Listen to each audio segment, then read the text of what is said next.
Hello. Welcome Hello. to the Tru Conscious Couple podcast. I am Tiffany Lancaster. And I'm Brad Lancaster. We are a blended family. When we got together, I had 4 kids, Tiffany had 3, and we've had 1 together. We're also a couple that runs a business together. And so we talk about those things. We talk about our journey of self-discovery, of self-improvement. We talk about the struggles of blended families. We talk about the struggles of business. And we talk about the struggles of doing inner work. And we also talk about the joy, the peace, the love that comes along with all of that. And what makes it all worthwhile. Yeah, so come along for the ride. Hope you enjoy. Just to get here was some work because the work's never done. Yeah. And getting on the same page, just doing that about what we're going to talk about. We had an opportunity and probably should have filmed that so you guys could see how we work through it, and just know that if you're in a paired relationship, it's work. Getting on the same page is consistent work. Yeah, for sure. And we experienced it already today. It was funny. We were sitting here, just trying to get on the same page with all of the important points that we need to hit on this topic. And we weren't necessarily all on the same page in the beginning about what the points were or how we needed to approach this, this conversation. So, but we handled it like pros. We got through it. I think so. And a big key is communication. Yeah. Well, so define we've got a few definitions that we want to start off with, and I don't think we added what self-actualization is, or do we have that on our things to define? No, but we can go over that really quick. Okay.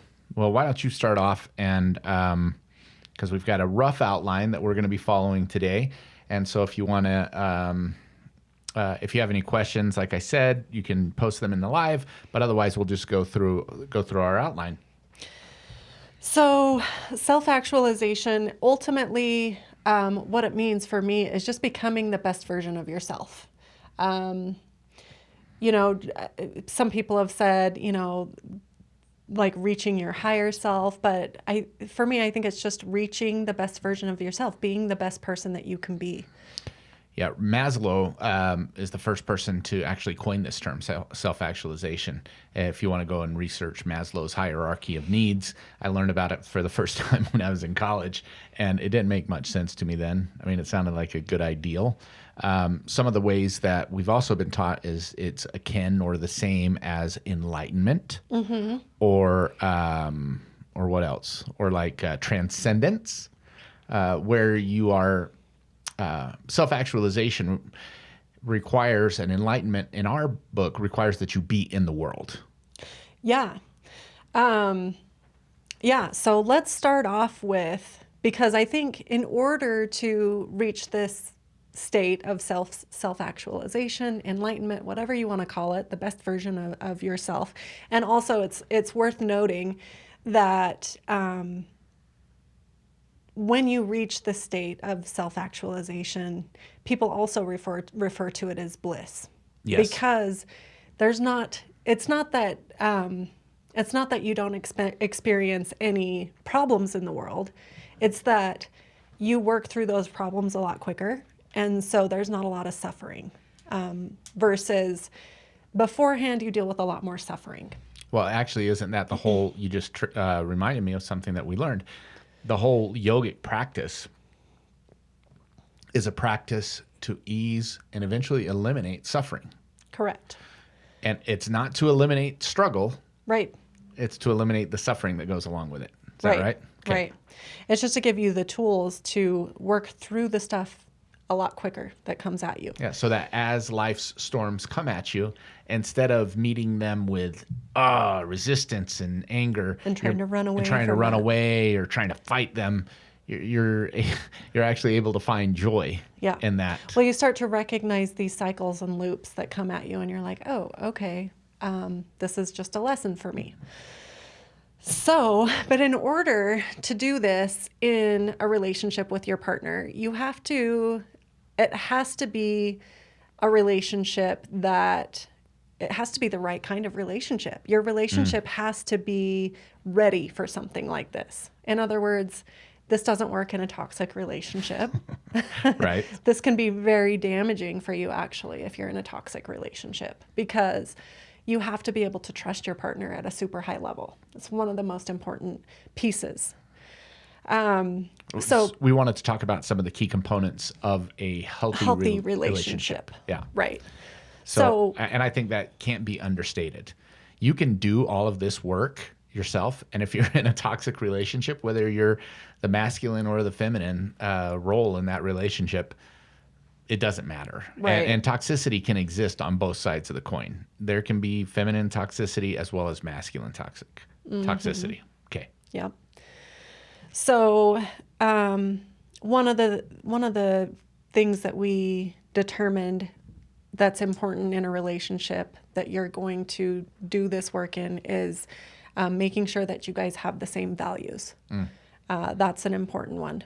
Making sure that, and we're going to go over this a little bit more later, but yeah, we just wanted to note that values in the relationship, that the relationship has to be strong and healthy for this to work. Yeah, I remember when we were going through another training, and somebody asked the trainers, like, when do you bring up values with somebody that you're dating or somebody that you're in a relationship with? How long do you wait before you start bringing that up? And the answer is first date. Yeah, like right away, right? Because why do you want to waste your time pouring into somebody if you're never going to align on your values anyway? Yeah. Yeah, and it's not that there are good or bad values. It's just your values, the things that you value. Yeah. Okay, so in order for us to jump into this, so we talked a little bit about what self-actualization, enlightenment looks like. So the other end of that would be what is a core wound, or some people call it a shadow. You've probably heard the term inner child, ego. There's lots of different terms to describe basically what it all comes back to is these limiting beliefs that we pick up along our lifetime. They actually say the majority of the limiting beliefs are already formed within our psyche by the time we're 7 years old. And they come from your parents, your school teachers, society. And it's not like people are intentionally like programming these limiting beliefs within you. It's just our mind is like a computer program. And the way that it works is like it just takes in the information. And so we do this thing, and if we get a negative response, we then equate that thing with that negative response. Or we get acceptance. We do one thing and people like it. And then we think, oh, if I behave that way, then I get the attention that I need. So it can happen both ways. And it can be healthy or it can be unhealthy for us. And so one of the first steps in self-actualization is really becoming the investigator of your own psyche and really trying to start to observe, your thoughts and start to uncover what those limiting beliefs are that you have about yourself, what your core wounds are. And this is really an important step. Yeah. One of the practices that we've been taught and that we'll be teaching as well is uncovering the lies that you've been told. I think it's also worth noting, hit the microphone a few more times. All right. That there is big T and little t trauma, as I've had it taught to me. There's the big trauma where people have been hurt bad. We're talking about sexual abuse, physical abuse, really, really hard stuff. Right. Because there are so many people out there that are like, oh no, I had a great childhood. I don't have any of that. I don't have any limiting beliefs about myself. I don't have any trauma. I don't have any shadow core wounds. Right. Like, I'm great. Yeah, because I never experienced any of that big capital T trauma. And so I just want to point out to those people that even if you don't realize that you have trauma, you do. Everybody does. It's just the way the psyche works. Yeah, unless you were raised by a sage like, say, Jesus, or a fully developed Buddha, maybe then. But even then, this is interesting, because even then there would be this standard that you would be held to that I'm guessing most humans would feel like they fall short of. Exactly. So even So then, if you were raised by Jesus, then you, like, assumably could have these limiting beliefs of how could I ever live up to Jesus? Like, and I'm Right. always going to be compared to my dad because he's so amazing. right. So they say that actually it's that part of the reason we're here on this earth is to learn this. And so it's unavoidable.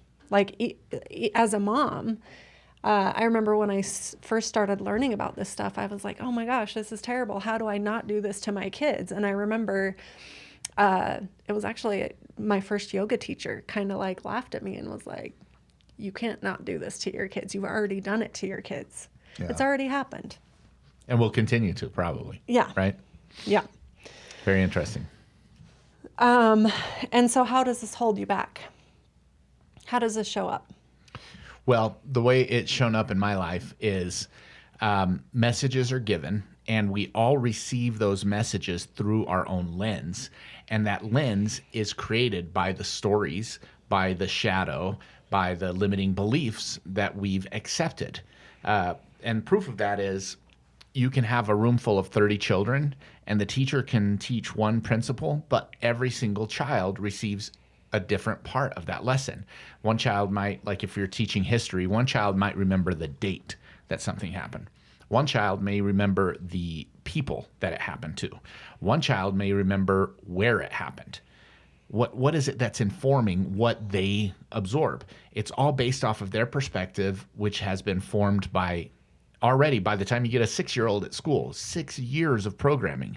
And then if you get a high schooler, 14 years. And then you get to an adult, a full 25, 30, 51 and a half years of my own programming. And so it's all received through that programming. So there is no message that isn't received through that if we're Right. not aware of it. Right. So, yeah, I mean, it forms these, I like to refer to it as limiting beliefs because ultimately that's what it is. Yeah, because it holds us back. Yeah, it holds us back. It creates this fear within us. And we start telling ourselves all of these stories because that's what happened when we were 6 years old, the last time we were faced with this similar situation. And so it creates fear within us, and we don't go for the things that it holds us back in the way that we don't accomplish what we could accomplish, or we make these assumptions about what other people might be thinking about us or saying about us, or somebody may innocently say something Sure. and we take it another way because of some trauma that we've had early in life that made us think, oh, well, people think this way about me, so this is what you're insinuating, when that couldn't not be It what might they not be mean the to say truth at all. right? I think it's important to share like an example here. Can I share an example? Go for it. So what came to me is a couple different things, but number one, I got caught stealing a pencil, one of those NFL pencils when I was a kid. They in schools you could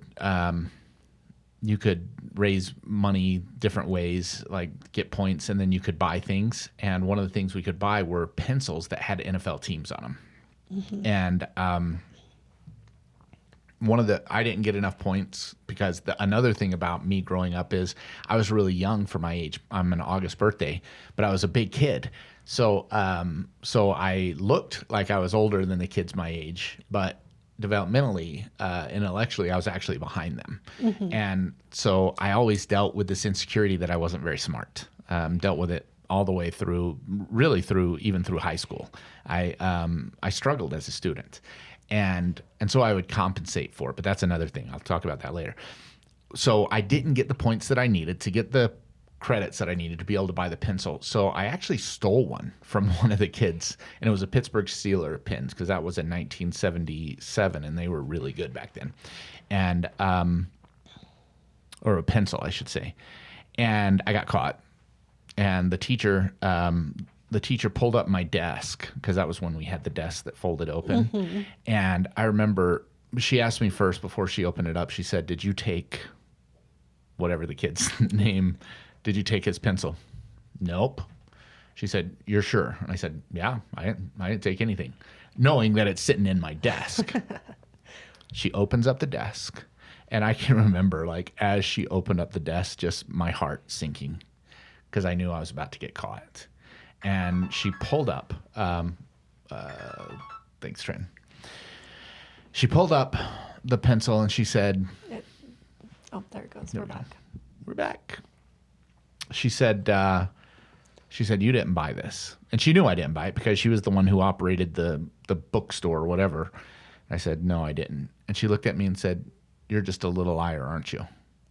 And that message stuck with me for a long, long time.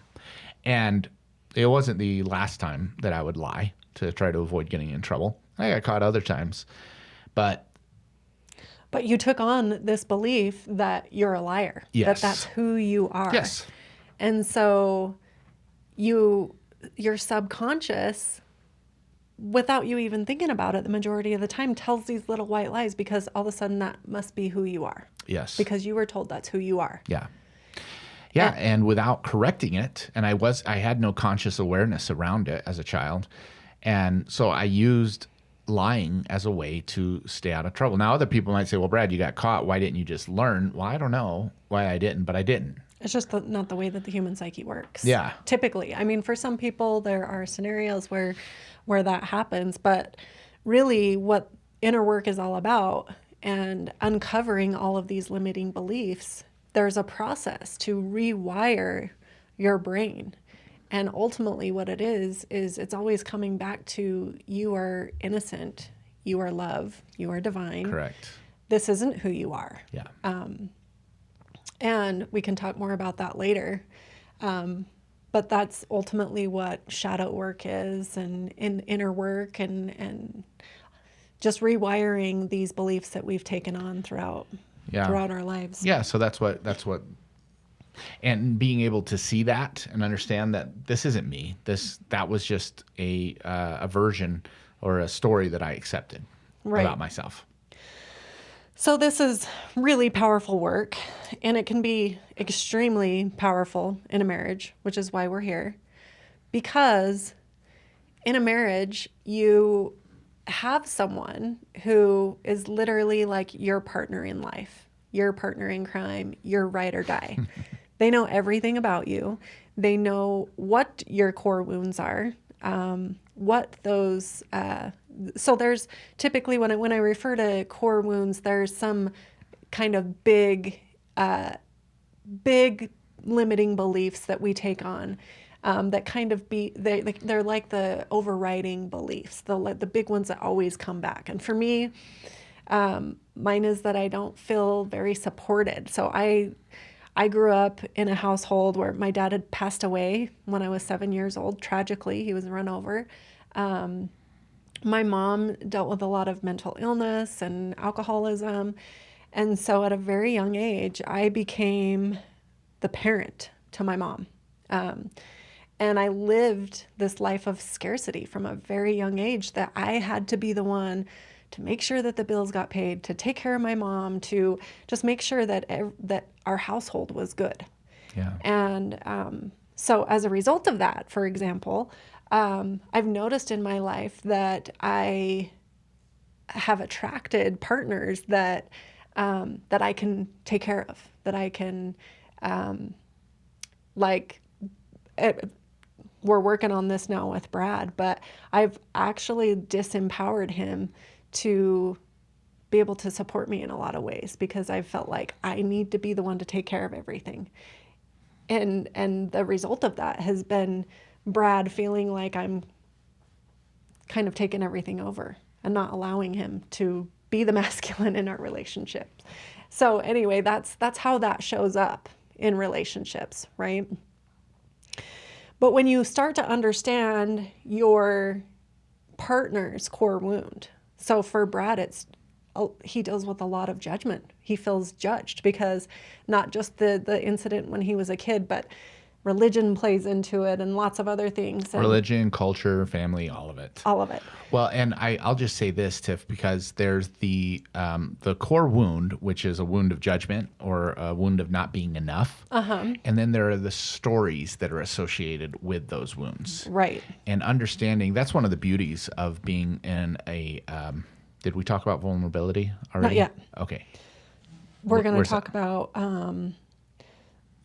so how people in a marriage can excel. So we can talk about like what it looks like in a relationship. So that's where we're heading here. Okay. But you can go into it. Well, I just think this is where like the next thing. Yeah, this is where vulnerability comes in, because I'm able. You said something like, in a healthy relationship, your partner knows everything about you. Right. In an unhealthy relationship, there are secrets, and there are things that you just don't tell your partner because you just don't feel like you can go there. Right.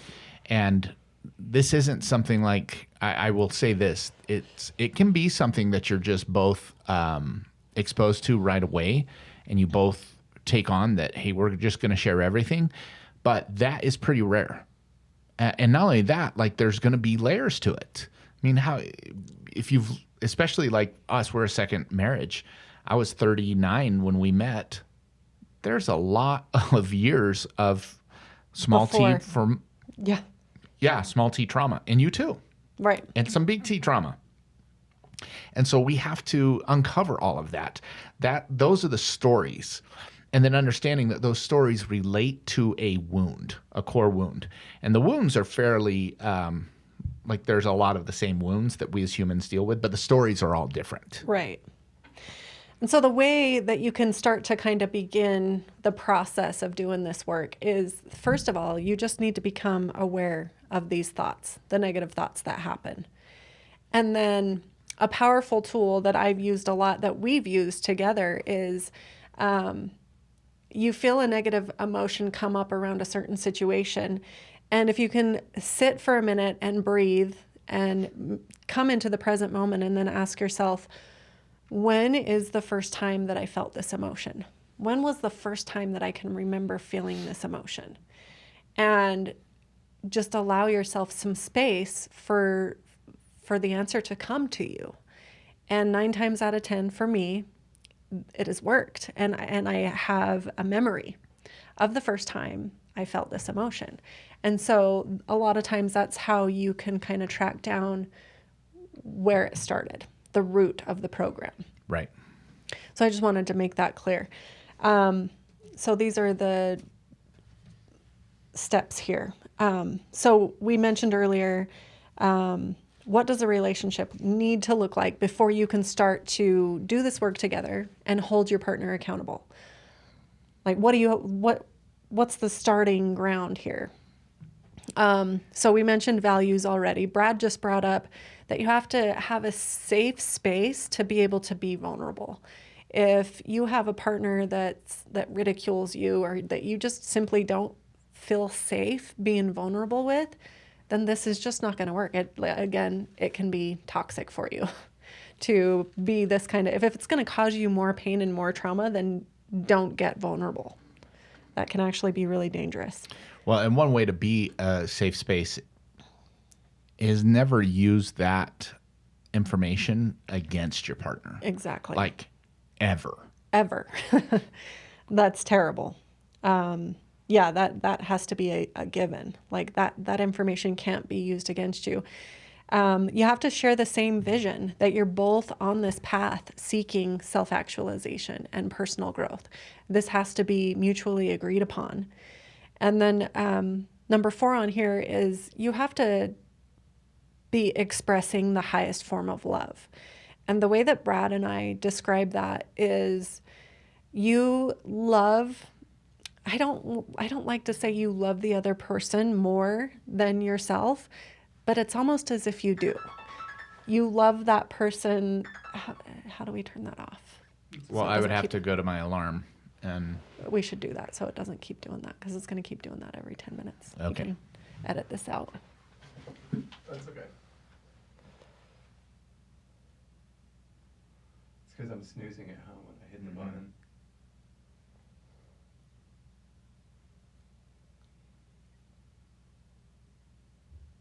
Okay. Okay, we're still live. Okay, we're Good. back live. Is anyone watching? One person's watching. Hello. Hi, Tina. Okay. So we were talking about the highest form of love and what that looks like. The highest form of love, first of all, there's a caveat that it's mutual. It has to be mutual, because innately, like, you're loving that person and putting that person before yourself, because you know they're doing the same for you. They are your biggest cheerleader. They only want what's best for you. Like, they are helping you along this journey, and they're putting your needs before theirs. I mean, this doesn't mean that you neglect your own needs, but it does mean that you pour into that person knowing that they're going to pour into you. Right? Yeah. And the best way I've heard it recently is you make the thing that they love the thing that you love, because you love them so much. Not because the thing that they love is the thing that you love, but because you love them so much. So one of the reasons we're on this path of yoga and spirituality is because consciousness is because you expressed to me, and this is the thing that matters the most to you. And ultimately I had to make the decision, is this going to be the thing that matters the most to me? Right. And I decided, you matter the most to me. So therefore, this matters the most to me. By the way, you've done the same thing with me, whether it's regaining a relationship with my kids from my first marriage. Right. That's the first thing that came to mind. That was when we got together, that was the thing that I was most concerned about, that I had lost my relationship with my kids. And I wanted it to be a top priority. Right. And you made it your top priority as well. Right. I don't love the UFC fights, but Brad loves UFC fighting. I do love watching UFC fighting. So I do my best to make UFC fighting interesting, because it means so much to Brad. And it's not my favorite thing, but I make the best of it. Yeah. And I don't sit there and complain about it. And you'll even come into the garage with me when I'm lifting weights. Right. And throw some weights around. Right. And because it's something that I like to do and something that you want to support me in. And I do yoga now, and have been for the last several years. I'm going through a yoga teacher training. Yoga teacher training right now. So, great point. Yes. And okay, so number 5 is that you both have to be highly accountable to observing your own thoughts and reactions, being the observer of your own thoughts and reactions. This can be a tough one. It can be really, really hard. Yeah. Because we're all human, and it's just a very difficult thing, especially when you're starting out, to understand that we are not our thoughts. We don't have to react. We can make a conscious choice to respond to a situation and not just react out of emotion. Yeah. Can I share what you taught me this last week? A way to phrase this that I think has been so empowering for me. Yes, please. And I saw it earlier today, and as we were getting ready for this, rather than saying I'm thinking or I'm feeling, so I'm thinking that you think this, or I'm feeling this, making the observation, I'm observing thoughts of this, or I'm observing feelings of this, whatever it is. I'm observing feelings of hurt. Yes. I am observing, because this is like deep stuff, but ultimately, who am I? I am not the person, or I am not the thing feeling. I am the consciousness that can observe the feeling. I am the consciousness that can see the thoughts. Yes. Because all you have to do to prove that is try to sit still for 5 minutes and think nothing. Right. And if you're watching this recorded, pause Right. and do this. Sit still for 5 minutes and think of nothing. Then come back to us. Or do it after. Or do it Because after. we're not going to pause for 5 minutes. Yeah, we're not going to pause. No, but they can pause. Yeah. Do it now. Now, let's talk about what their experience was, because we know what it is. You never stop thinking. Most likely, unless you're experienced at trying this. And even if you're experienced, to be honest, like I've been meditating since 2016 pretty regularly, and it's not about not having the thoughts. It's about not staying attached to the thoughts. Yeah. Watching them float past like a cloud and then letting go of them. Yeah, we'll talk about that, but like it's your ability to see those thoughts. Right. Yeah. That's who you are. Yes. Okay. So yes, this is the basis. This is the baseline for your relationship if you're going to enter into this accountability space in self-actualization and do this work together as a couple. I love it. So what does it look like when you're faced with a situation where you need to call your partner up, when you need to hold them accountable because they are not, Keeping their end of the bargain. right. Well, first we need to talk about the agreement. Okay. Yeah. Okay. So let's go back because we missed a step. The last one is having an agreement, actually. We skipped over that one. Like That's you a big need part. to, so you need to have your values. You need a safe space where you can be vulnerable. You need to share a vision that you're both seeking self-actualization. You need to embrace the highest form of love. You need to be accountable to being the observer of your own thoughts and reactions. And then you need a mutual agreement that we are going to hold each other accountable to self-actualization. And so what Brad and I did is we literally came up with a pact for our relationship, an agreement. We call it our life partner pact. And I'm just going to run through it really quick. Is that okay? Yeah, let's read do it. it off. Okay, so our pact is, I will not threaten to leave you in triggering moments. I will always self-reflect and be accountable. I promise to always return to love, truth, and God. If God triggers you, you can use the word source or whatever doesn't trigger you. Creation. Yes. Whatever. I promise to co-create a safe, stable, and judgment-free home. Notice safe and stable is speaking to my core wounds of not feeling Security, supported yeah. or secure. And judgment-free is in support of Brad's core wound of judgment. I promise to show up for you and your needs and self-healing, for your needs and self-healing. I promise to treat you and our children with respect, including my language and tone. That one's mostly for me. I've gotten loud before. I will consult you about financial decisions. I will consider you and your feelings around all decisions. I promise to listen and contemplate your perspective and value your input. I promise to support you and be your biggest cheerleader in your life endeavors. I promise to always communicate hard topics with you and keep no secrets. I promise to show up as my best self to run a professional and integral business with you. And I promise to put our relationship first. Beautiful. And the beautiful thing about creating this pact is you can always refer back to it. In heated moments when things happen, you can always be like, hey, so what you did just there violated the pact. This one specifically. And you may not want to approach it that way. We actually have, I think like it's a 5-step process that we've come up with on how to actually have these hard conversations and call your partner up once you have this agreement in place. Step one. You wanna talk Step about one. what? Let's go step one.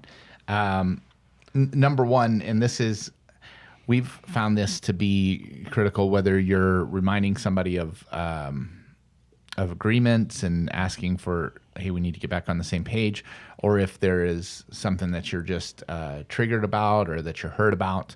And that's to ask for permission or ask for buy-in, check in that they are available. So, hey, there's something we need to talk about. Has potential to trigger one or both of us. And I just want to see if you're available. Are you fed? Are you feeling rested? This is going to be a conversation. And sometimes that means it can be 15 minutes, an hour. If we approach it right, we'll move through it fairly quickly. Yeah, this has been a big one for Brad when I've been able to use this, because a lot of times he goes into panic mode, because immediately if I say I need to talk to you about something, he's been guilty of like assuming it's worst case and kind of spinning out like, oh gosh, okay, I'm going to have to prepare for this big thing. And he just, he's had a tendency before to kind of like think worst case scenario before we even talk. And so when I check in and ask if he's available, it gives him the opportunity to say, can you give me 5 minutes? Give me a little bit of space, or I'm actually hungry right now. Because I don't know if you guys have, like, a lot of times I think we take it for granted that we could be hangry. Yeah. And talking about a hard subject is going to trigger a lot of emotion that really has nothing to do with the topic at hand, but more about the person being hangry. Yeah. Or tired. Or whatever the case may be. Yeah. And like we women tend to do this a lot too. We want to do it right before bed. Right. And that is the absolute worst time to try to have this type of conversation. Can be. Do you want to explain why really quick? Well, I'm not sure where you're going, but I'll tell you my perspective is my energy is the lowest at the end of the day. That's exactly where I was going. Okay. Women have their monthly cycle, their 28-day cycle, typical. And at the end of that cycle, that's when women are at their energy. Their energy is the lowest as they're preparing to enter a new cycle. Men, we just do that same cycle of rejuvenation, activity, resting, tired. We do that every 24 hours. And so if you hit a man with something that's a really hard conversation at the end of the day, you're getting him at his lowest energetic point. And so it's easy at that point to feel threatened. It's easy at that point to, for me, it's easy to dive into my stories because it's hard for me to, consciousness is it's a conscious effort for me. It requires that I be aware. For most people. Yeah. It requires mental energy. It requires spiritual energy. It requires energy. You're not just on, like, being unconscious is kind of just this autopilot setting. And so it requires that you take everything off autopilot, become aware of your feelings, your emotions that you're experiencing, the thoughts that are going through your head, and really just clear it all out so that you can handle. We said this food, conversation. tired. The other thing is like schedule. Right. Like if either one of you have a lot of stuff like calls, appointments, things that are on your mind that you've got to get through, or you've got checklist items that you've got to get through, it might not be appropriate for you to stop what you're doing right then and say, okay, let's handle this big issue. But what you can do, and what we absolutely insist that we do, is say, okay, when are we going to talk about it? Yes. So if it can't be within the next, 15, 20 minutes or whatever, then absolutely schedule it. When are we going to have the conversation? The absolute worst thing to do is sweep it under the rug and say, okay, well, we'll just deal with it later. If you don't schedule it, it won't get dealt with, and it'll just keep growing and It'll growing. fester. Yeah. Like a wound. And we try to get it done like before we call it a day. If there's something that needs to be talked about. It's a priority. If at all possible, get it done before you go to, don't go to sleep on it. Don't go to sleep on it if you can help it. And clear your schedule if you have to. Yeah. You're talking about the most important relationship in your life. Yeah. Okay. Number 2. So you touched on this one a little bit, but one thing that's super important is when you're approaching the problem, it's one step away. So it's important for me to not make Brad feel blamed when I have an issue with something, when I'm bringing an issue to him.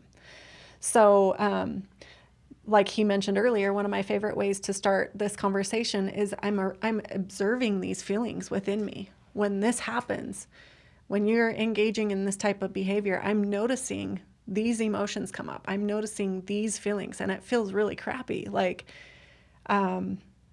we need to deal with it. We need to talk about that. And almost always, your partner may get defensive. It happens. It still happens to us. Yeah, the most common response that we see, and that I've been guilty of myself, is like it's a basic. Well, that sounds like a you problem. Right. Well, so it seems like you're triggered because your inner child has this wound, and looks like you need to do some work. Good luck with that. Which, by the way, is extremely toxic. It's called spiritual bypassing. When you use these principles of spirituality to say, oh, well, that's your work to do. It has nothing to do with me, especially in a partnership, in everything in general. Like, everything is a two-way street, ultimately. Well, yeah, but think about what you're saying. You're saying, as a partner, I had nothing to do with anything going on here. I'm not responsible for the words that come out of my mouth. I'm not responsible for my actions. That's your problem. It's spiritual bypassing, and it's the complete opposite of taking accountability and love. Yep. Yes. So, my recommendation, if your partner starts to be defensive, you have to call them out for being defensive. Which I deal with. And call them up. Like, Yeah. right now, I feel like I'm not being heard. You are defending your position. And as the partner that's being approached, you already made this agreement to be accountable. Yes. You already made this agreement that you were going to be aware of your reactions, of your emotions. And so it gives them an opportunity to step back and be like, am I being defensive? And normally, if we're at this point in a conversation that we're having, sometimes you need to take space because you didn't take space before. And if you take space before, I find that a lot of times when I talk to you, you're a lot more open if you've taken a second before we have the conversation. But if you say, no, I'm fine, let's talk about it. Yeah. If you don't.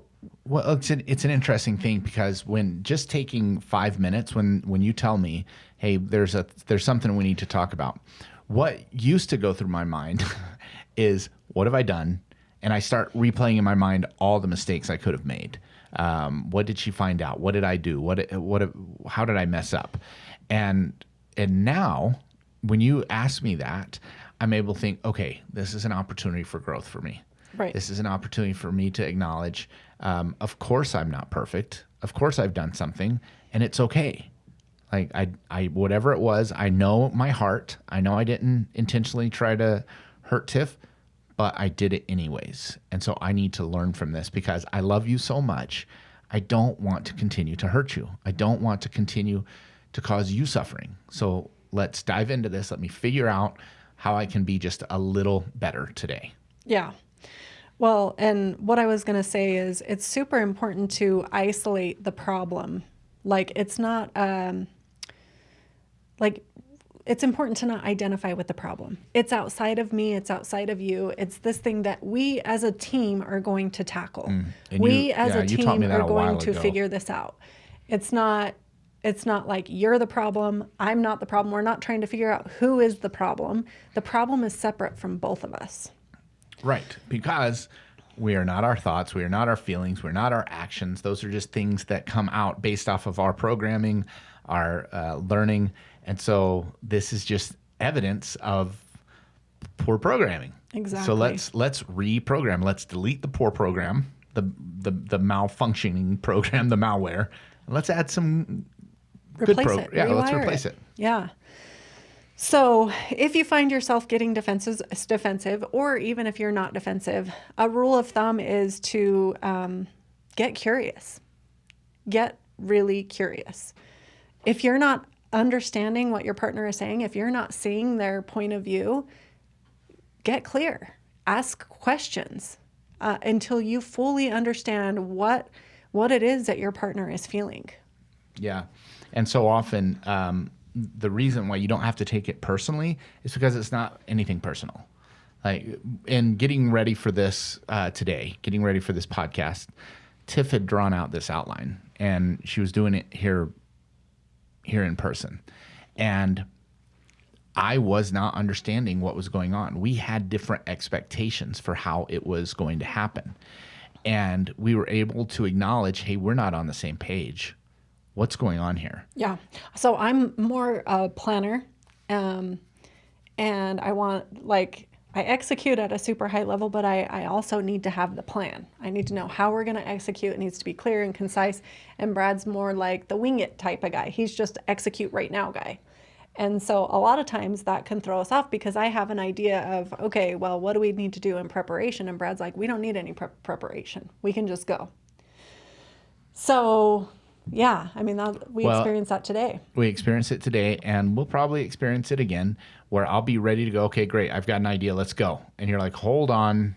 What's the idea? Yeah. What's the plan? What are we doing? Now, this is the silly thing. First of all, I know consciously that when we stop and take 5 minutes, 10 minutes, even an hour to prepare what we're doing, the end result always, like, it feels so much better.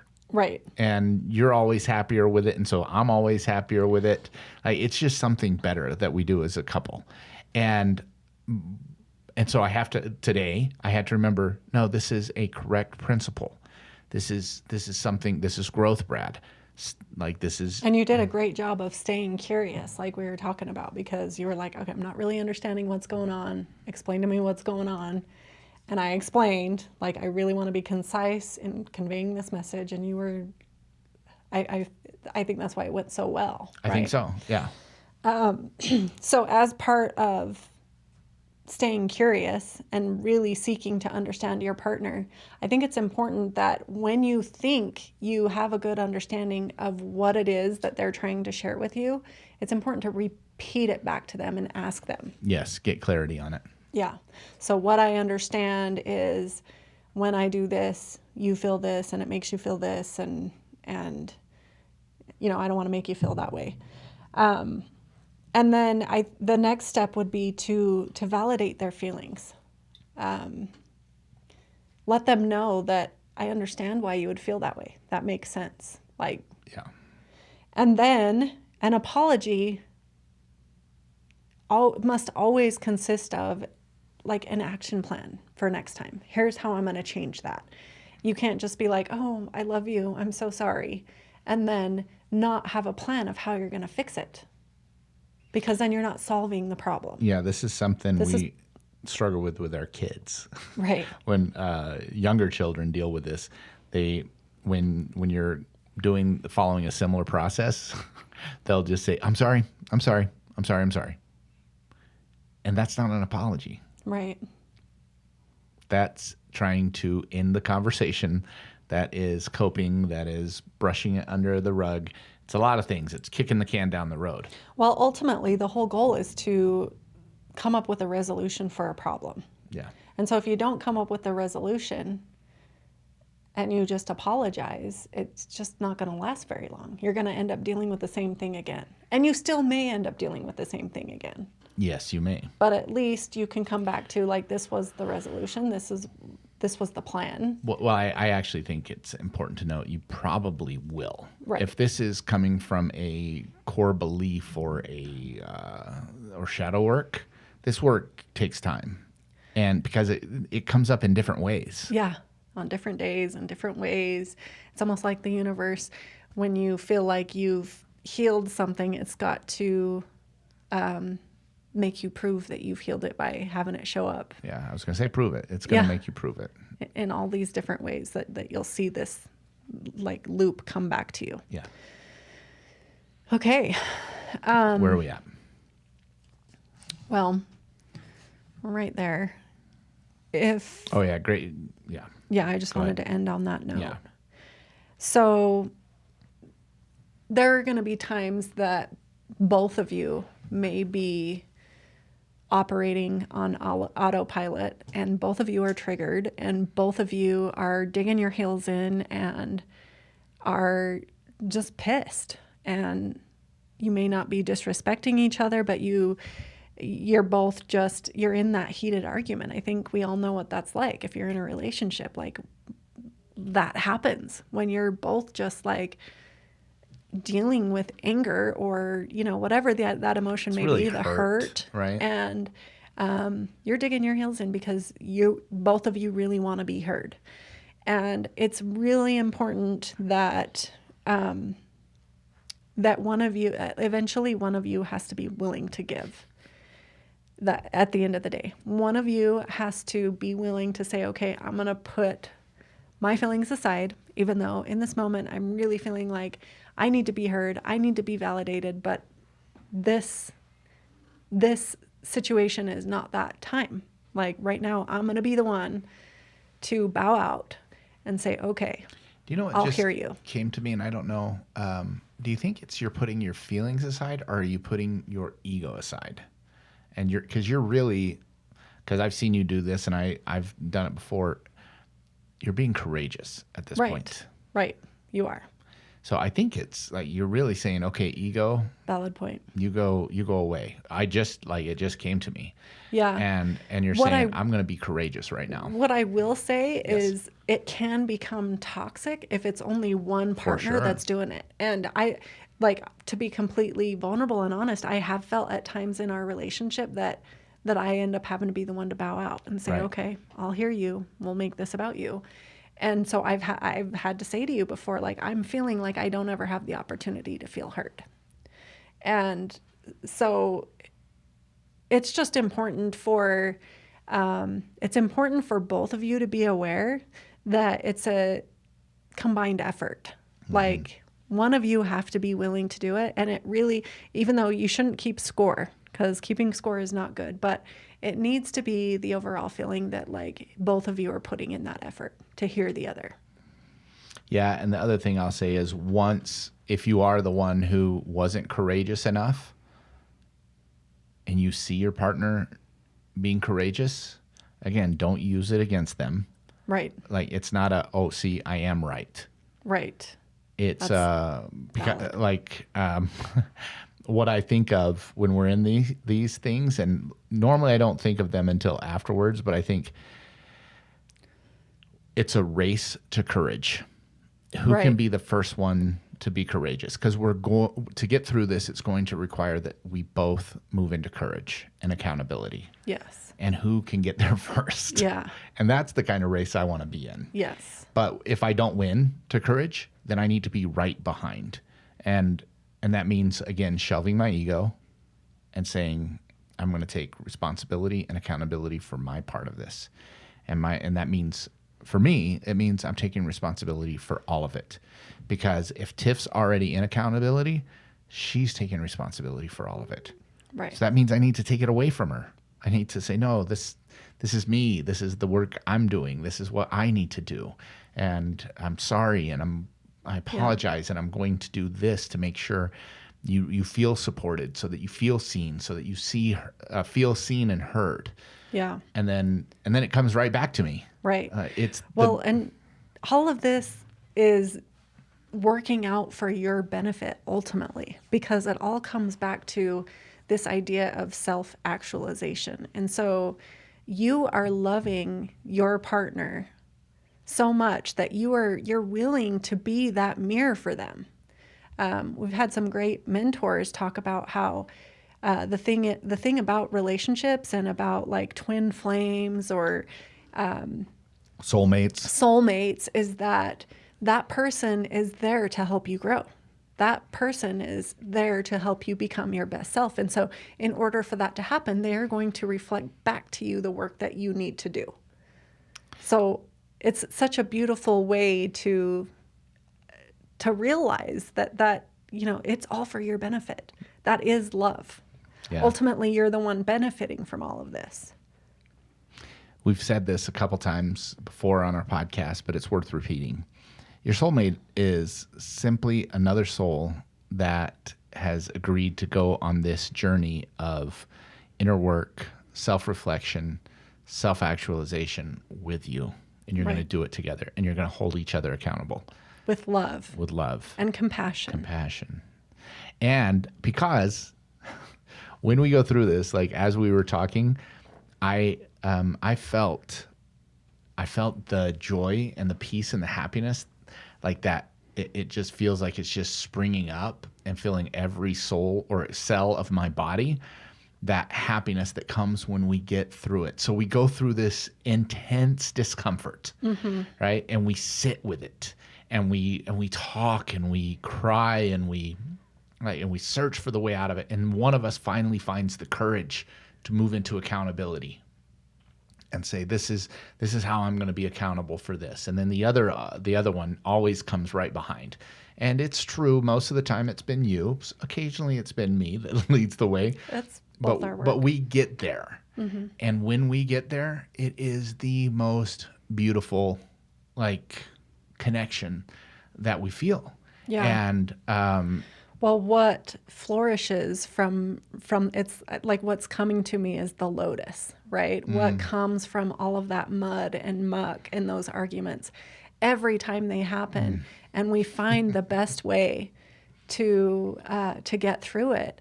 And then what flourishes from all of that is just this beautiful flower, this deeper sense of love, that just continues to get deeper and deeper every time you conquer something like this. And that's what we've experienced. Holy cow. That is the most beautiful representation of the lotus that I've ever heard. Thank you for sharing that with me. Yeah. I mean, I've heard it before, but in relationship to our relationship. It's what came to my mind. I don't know that I can take credit for it. It doesn't matter. It was beautiful. And as far as I'm concerned, it was yours. I think that's a great way to end. Because that's ultimately, like, that's the vision. Is that this relationship is this beautiful, flowering, joyful, loving existence. Yeah. All right. Well, thank you for coming along this journey with us and hearing us talk about this topic. If you're interested in more, you can listen to the rest of our podcast. We talk about this often. Follow us on our Facebook or Instagram page. And yeah, do us a favor and like and subscribe. It does actually help. Leave us a review. That helps us as well. And we would love to hear your questions, your thoughts. This is live work. We are doing the work as a couple right now. We are passionate about it, and we believe every couple has it within them to reach this idea, this concept of self-actualization. And Tiff is asking me a question. Let's go for it. So we're working on, I'm just going to go ahead and put it out there. Yes. We didn't plan to do this, but I'm feeling the prompting to go ahead and do it. So Brad and I are working on a group couples coaching program. We will be mainly focusing on couples who work together. So if you're interested in knowing more about that, reach out to us. Send us a DM on Instagram at truconsciouscouple.com, or sorry, just Tru Conscious Couple Instagram handle. Send us a DM and let us know. We'll make sure to get you the information as soon as we get it out so that you're notified about that first. Yeah. And you'll be seeing more about it on our, like we've just about got the landing pages and everything done, so you can come and register and basically come along and do the work. And if you work together, you need to do the work together. For sure. It's super crucial if you're in business with your partner that you dial this in. Okay. Thank you, guys. And to you Facebook Live followers, thank you so much. It was great to have you along for the ride.